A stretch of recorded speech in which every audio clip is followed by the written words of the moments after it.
When I became a man, I put away childish things. But before I became a man, I didn't always fit the shoes of a king.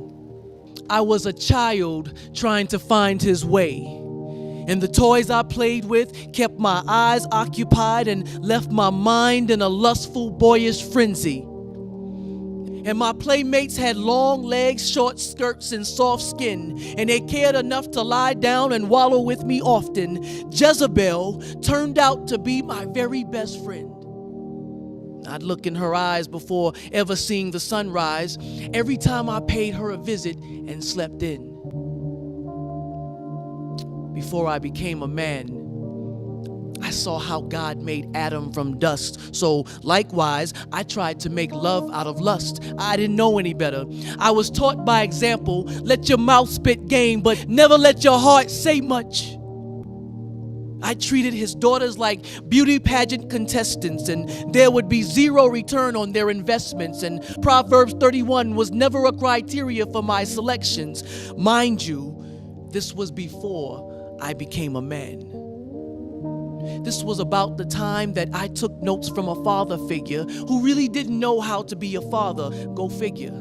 About the time that mom was a punching bag because he was too afraid to take his frustrations out on the world instead by simply enduring affliction. Yet, during addiction, he could go 12 rounds against the most violent screams of, "Stop! Stop!"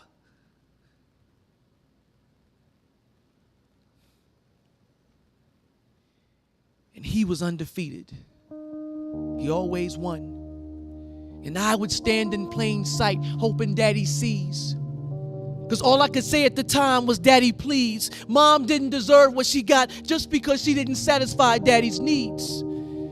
Before I became a man, I would unlock Daddy's curse, free myself, and throw away Daddy's keys. I allowed anger to set up a construction company inside. And bitterness never rested. It left no time wasted. And whether Daddy loved me or not, all I could regurgitate was hatred. I became allergic to showing any form of compassion.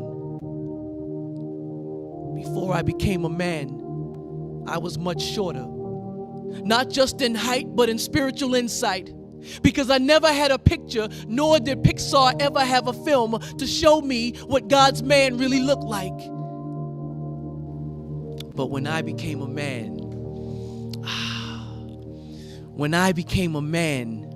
I learned how to love God right back. And even though I'm good at falling short of the glory, I reflect on my story, and through my praise, I'll self-publish a testimony. When I became a man, I learned how to cry. Because I'm not ashamed of my tears, neither will my fears muffle the groaning in my spirit.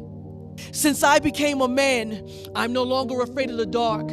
I'll wrap my fingers around James 5:16, confess, pray, and heal my heart. I've discovered that there are medicinal qualities down the corridor of introspection. When I became a man, I learned how to love her. My Esther, my Ruth.